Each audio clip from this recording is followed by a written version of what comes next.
Hello, everybody. This is Chuck Carnevale, co-founder of FastGraphs, the Fundamentals Analyzer software tool, and of course, one of the founding partners here at the Dividend Kings.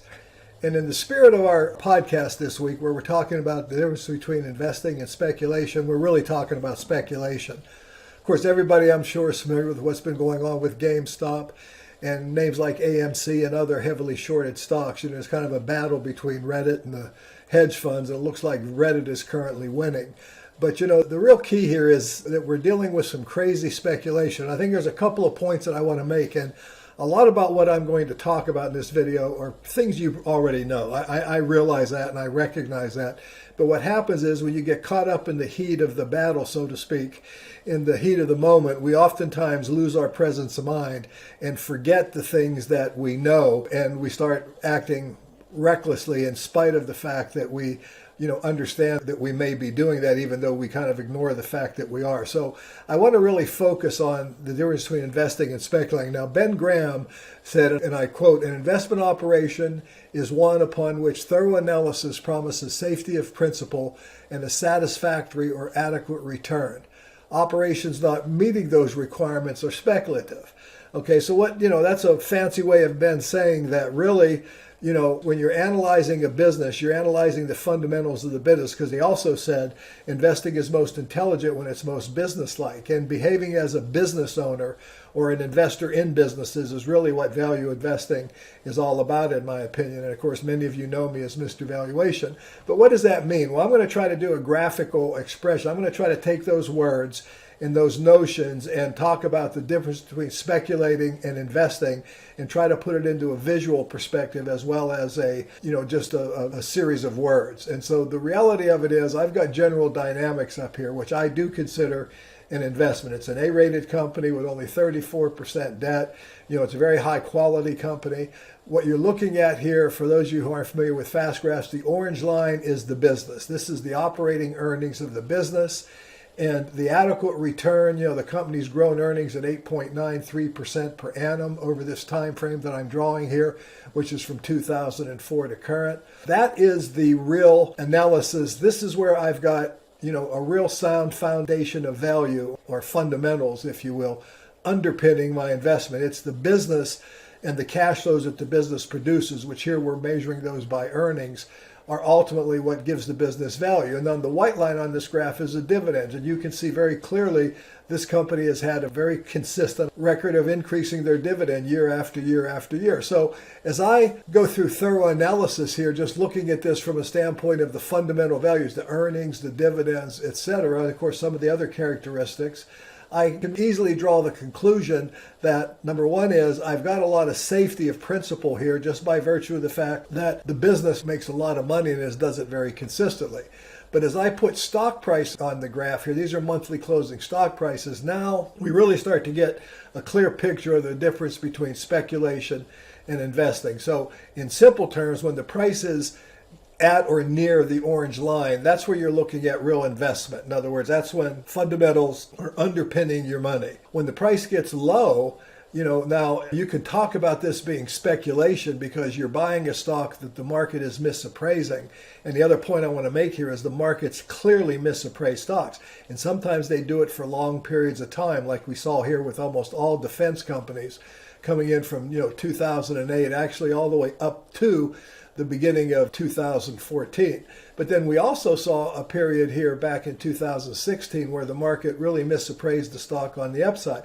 Now, anybody buying the stock at this point is speculating, because a thorough analysis, that Ben Graham talked about would indicate that you're paying a significantly high price for this stock and you're investing in it where the value of the business doesn't mirror or match the price that you're paying to buy the stock. Now, others would call it speculation when you buy the stock when the price gets low. I don't think so. I actually consider this a margin of safety, as I've written about in other issues. But the point is, this is an investment, and even though it's an investment, there are times when it does become speculative. So let's go through some other examples here. Let's look at the one that, of course, is really what probably instigated and stimulated this discussion about the difference between speculating and investing. Now I'm going to take price off of this graph for a moment, just like I did with General Dynamics. I'm going to make a point. There was a time when GameStop was really a pretty good business. In other words, you can see that its earnings growth during this period of time here, I'm going to scroll it out, was very, very high. Let me see if I can get this a little better, or I can actually get a calculation so the numbers aren't so crazy. Anyway, this was a very high, fast-growing stock. I've got my camera in the way here, so I can't really draw this the way I'd like to. But the growth rate of this company was actually very, very strong for a very long period of time. Games were popular. Y'all remember it was growing by over 15% a year, as you can see here. Now, when I put price on the graph again, you can see some areas of speculation where people got crazy, and then you saw areas where we had a little weakness in earnings, and that caused a low valuation. And then, of course, we had other areas here. But as we draw this fast forward, what you start to see is that the company's business, starting in 2016, has deteriorated significantly. We also see that they completely slashed their dividend and then ultimately cut their dividend totally. Right now, the company pays no dividend.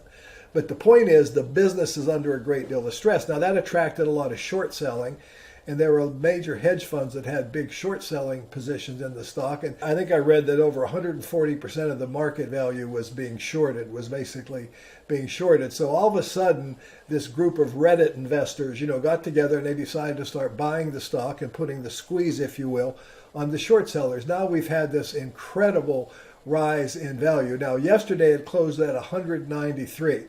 If we look at the actual value today and what the stock's been doing today, what we discover is that the stock is up to $284. It's up $90 or 46.88%.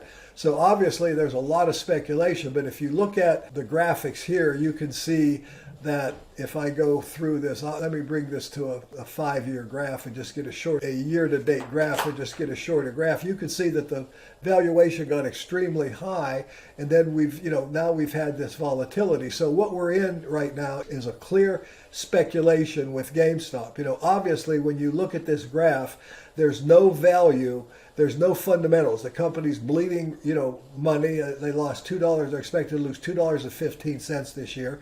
There's nothing supporting this stock price. There was nothing supporting it when it's down here at these values, even though it has started to recover, I guess, on some optimism.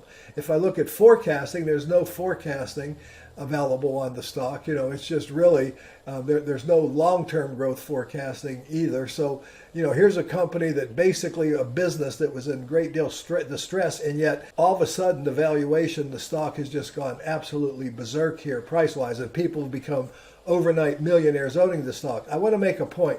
I don't deny that this kind of thing doesn't occur occasionally in the market, because it often does. But this is a pure speculation, and I want you to see the difference. There isn't any, careful analysis that can tell you, or thorough analysis to tell you, that GameStop was going to go to 193, let alone almost $300 or $400 a share, which I think it got to at its peak.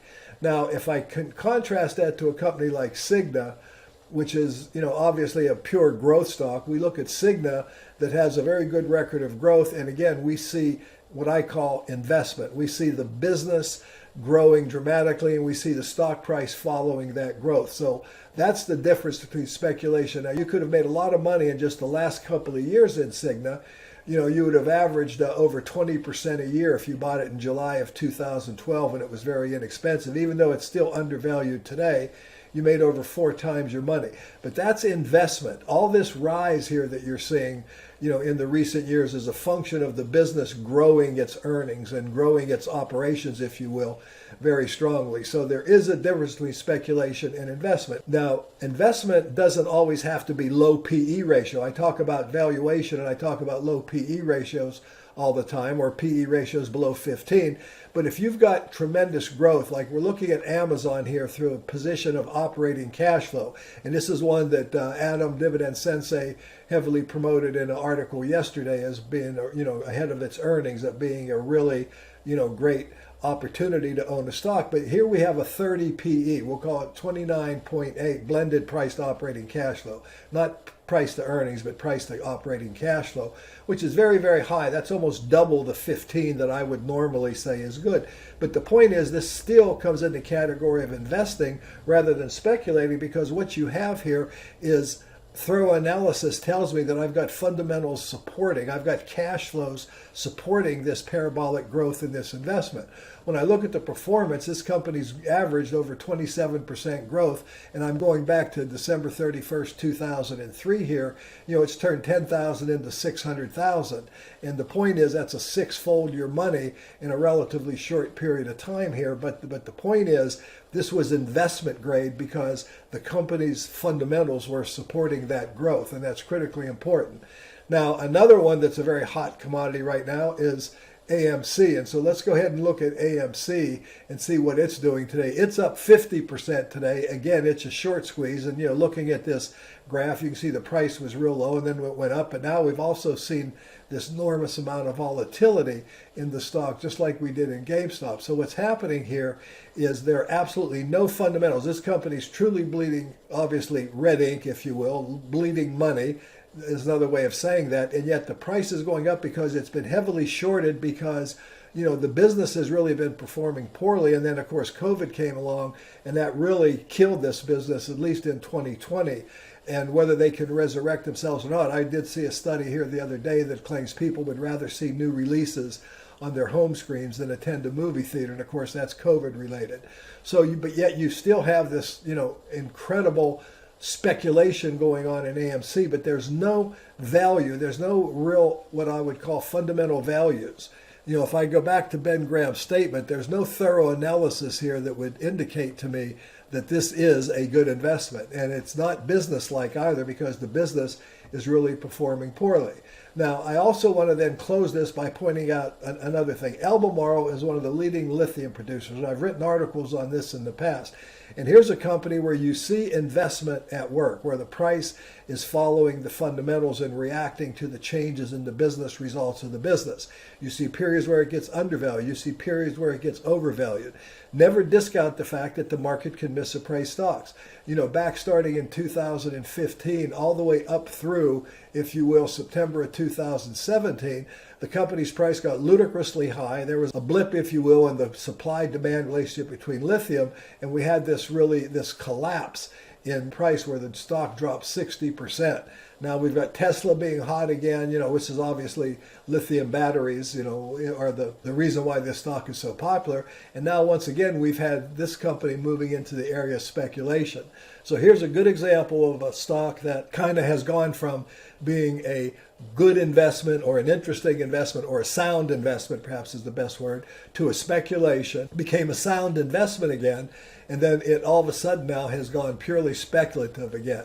And the thing is, people talk about this and they don't realize that this kind of stuff happens in the market from time to time. And I had a response to one of my YouTube videos the other day where a person was lamenting the fact that they had bought McDonald's and they looked at the fast graph on McDonald's and the stock was like $100 a share when they were looking at it, and they actually saw the stock as being overvalued at that level. And again, you can see that McDonald's stock price has tracked earnings and stayed within a range of around 15 to 19 times earnings. And here you are in your $100 category, got up to about 120, it looked overvalued. It's continued to go up and it's separating itself from fundamentals, but this is speculation. You can call it what you want, you can deny it, you can try to rationalize it, interest rates are low, blah, blah, blah. But the reality of it is the growth rate of this business is not supporting the price. So anyone that's buying McDonald's today is speculating. Anyone that's holding McDonald's today is speculating. Anybody that bought McDonald's back here was making a sound investment decision. There is a difference between investing versus speculating. And the point is, and we talked about, I guess they talk about this in the podcast, it's okay to speculate. There are times when you might want to speculate. People are making a lot of money in GameStop and AMC and other short positions today. The point is, don't say I'm investing, as I pointed out in the written portion. Say I'm speculating in GameStop today, because GameStop is just a pure speculation. I don't think it's wrong. I buy the occasional lotto ticket, as I said. I don't say I'm investing in the lotto. I'm speculating in the lotto. My odds are like 1 in 300 million that I could win. But the point is, I'll invest $1. Just don't speculate speculate with money that you can't afford to lose. That's probably the most important message. But, if you want to have a little fun and even have a chance to make some money, the market, is there that can obviously provide you some casino-like rates of return on occasion when you get these bubbles or these things like this happening on, or you get these momentum plays like even we're seeing with technology. But recognize it for what it is. Don't delude yourself into believing that you're making sound investments when you're speculating. If you want to speculate, speculate. Just call it that. And I think that's the real key, that you don't delude yourself. Anyway, it's been Chuck Harwell saying thanks for watching. If you like what you saw here, go ahead and click the like button and ring the bell, and follow me on my YouTube channel as well. We always appreciate you. All of us at Dividend Kings appreciate you. And thanks for watching.